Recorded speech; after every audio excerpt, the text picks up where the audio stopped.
Selamat pagi bosku, jumpa kembali bersama saya Cecilia dari Pilar Mas Investindo Sekuritas. Touch your heart, touch your profit.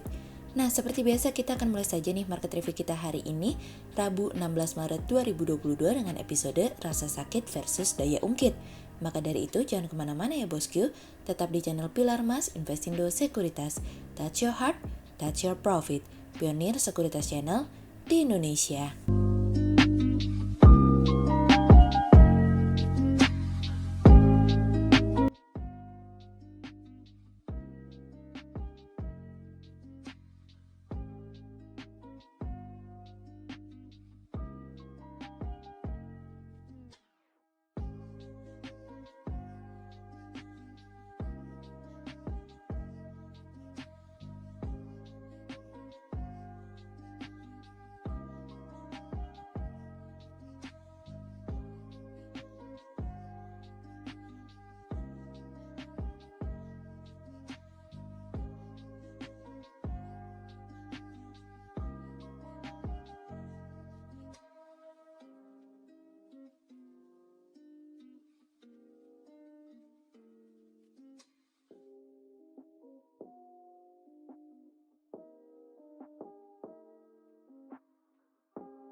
Kemudian kita akan masuk ke market review kita hari ini. Cerita hari ini akan kita awali dari sudah terluka ketiban tangga pula. Pada akhirnya ketika Cina terluka, Indonesia pun terluka dengan IHSG yang mengalami koreksi. Di tengah situasi dan kondisi saat ini, Cina juga tengah gelagapan dan salah tingkah karena Cina sendiri ingin menghindari sanksi yang mungkin akan diberikan oleh Amerika apabila Cina diketahui membantu Rusia. Menteri Luar Negeri Cina Wang Yi mengatakan bahwa Cina bukanlah pihak yang mengalami krisis, namun Cina juga tidak ingin sebuah sanksi dapat mempengaruhi Cina. Pelaku pasar dan investor terus merasa khawatir karena Rusia meminta bantuan Cina terkait dengan bantuan militer dan keuangan dari Cina. Apabila Cina diketahui sampai membantu Rusia, maka bukan tidak mungkin Amerika akan memberikan sanksi juga kepada Cina. Rusia sendiri tampaknya setia kawan terhadap Cina karena Rusia memberikan pernyataan bahwa Rusia belum membutuhkan bantuan Cina karena Rusia memiliki sumber daya yang cukup untuk memenangkan perang dengan Ukraina. Indeks saham-saham Cina di Hong Kong telah jatuh 21% sebagai indeks yang memiliki kinerja terburuk di dunia dan telah jatuh ke level yang terdalam sejak 2008 silam. Tidak hanya penurunan saham-saham Cina di Hong Kong, namun di Amerika pun mereka mengalami penurunan hingga 12% pada hari Senin setelah sebelumnya mengalami penurunan hingga 10% dalam kurun waktu 2 hari berturut-turut. Namun kemarin terjadi hal yang berbeda. Saham-saham Cina yang sebelumnya mengalami penurunan tiba-tiba mengalami rebound yang ditutup naik 5% lebih tinggi dari sebelumnya. Sejauh ini volatilitas di pasar mengenai saham-saham dari Cina masih sangat tinggi, namun prospek jangka panjang menurut kami masih sangat baik. Oleh sebab itu, memperpanjang durasi mungkin bisa menjadi salah satu minimalisasi tingkat risiko untuk saat ini terhadap saham-saham dari Cina. Reboundnya saham-saham di Cina ini dapat memberikan sedikit angin segar adanya potensi penguatan bagi indeks global sebelum menghadapi hasil pertemuan The Fed besok yang dimana tentu saja menjadi perhatian bagi seluruh dunia. Bank Sentral Cina tidak melakukan pemangkasan tingkat suku bunga kreditnya kemarin, alhasil imbal hasil obligasi di Cina pun mengalami kenaikan dalam kurun waktu 5 bulan terakhir karena Cina melewatkan 1 kali pemangkasan tingkat suku bunga untuk jangka waktu 1 year. Keputusan Cina untuk tidak memangkas tingkat suku bunganya sebagai bagian dari target yang diukur oleh Cina, bahwa pelonggaran saat ini sudah lebih dari cukup sehingga tidak membutuhkan pemotongan tingkat suku bunga kembali setidaknya untuk saat ini. Sejauh ini secara data ekonomi memang perekonomian Cina mengalami perlambatan, namun masih dalam batas toleransi yang bisa diterima secara jangka pendek. Secara jangka panjang, kami melihat prospek pertumbuhan itu masih ada.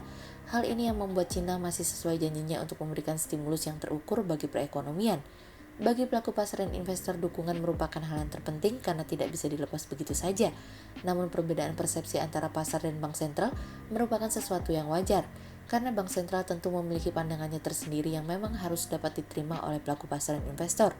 Tidak dipangkasnya tingkat suku bunga saat ini bukan berarti nanti di masa yang akan datang tidak ada pemangkasan kembali. Hal tersebut masih berpotensi untuk terjadi setidaknya semester 1 pada tahun ini. Namun untuk saat ini kami meyakini bahwa volatilitas di pasar akan semakin lebih tinggi dibandingkan sebelumnya.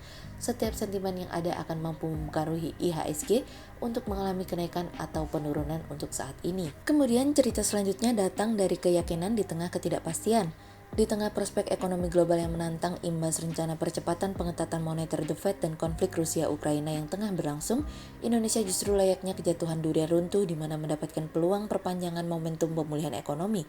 Instrumen safe haven seperti obligasi emas atau dolar di pasar global menjadi incaran global akibat adanya ketidakpastian, namun di dalam negeri, pasar saham justru lebih menarik di mata investor yang didorong oleh melambungnya harga komoditas di mana menguntungkan emiten sektor energi. Tercatat surplus neraca dagang pada Februari 2022 meningkat tajam menjadi 3,82 miliar US dollar dari 0,93 miliar US dollar pada Januari 2022 dan mampu mengalahkan ekspektasi pasar yang berada di angka 1,66 miliar US dollar. Pelebaran surplus neraca dagang tersebut disebabkan adanya kenaikan harga komoditas yang diikuti dengan kuatnya permintaan global. Tingkat ekspor kembali menopang surplus tajam yang terjadi dengan kenaikan sebesar 34,14 year on year ke posisi 20,46 miliar US dollar, di mana kontribusi produk non-migas sebesar 35,24% dan produk migas sebesar 15,60%. Tak hanya ekspor, kinerja impor turut mengalami kenaikan sebesar 25,43% menjadi 16,64% US dollar yang didorong oleh pembelian migas di mana melonjak tajam menjadi 122,52% dan non-migas sebesar 14,84%. Hal tersebut turut membawa posisi cadangan devisa pada Februari 2022 relatif terjaga meskipun adanya pembayaran utang luar negeri serta defisit transaksi berjalan berpotensi semakin mengecil.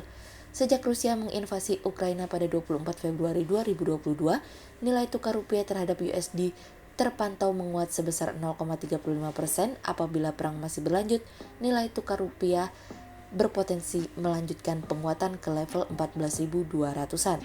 Hanya saja pengetatan moneter melalui kenaikan tingkat suku bunga menjadi tantangan bagi pasar saham dan khususnya obligasi. Saat ini kemungkinan The Fed menaikkan suku bunga sebesar 25 BPS bulan ini sudah hampir pasti, namun kami melihat bahwa tingkat suku bunga Bank Indonesia yang akan dirilis pada Jumat ini diperkirakan masih belum mengalami perubahan atau terkendali di level 3,5% sampai dimulainya tapering dalam negeri yang direncanakan akan dimulai pada Maret ini melalui kenaikan GWM perbankan. Sehingga berdasarkan teknikal analisa, kami melihat saat ini IHSG memiliki peluang bergerak menguat terbatas dengan rentang 6.877 hingga 6.987. Berikut stok quotes pilar emas hari ini ya bosku. Yang pertama ada dari BMRI, yang kedua ada dari SMRA, dan yang ketiga ada dari ANTM.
Berikut kami akan menampilkan 40 saham pilihan dari pilar emas.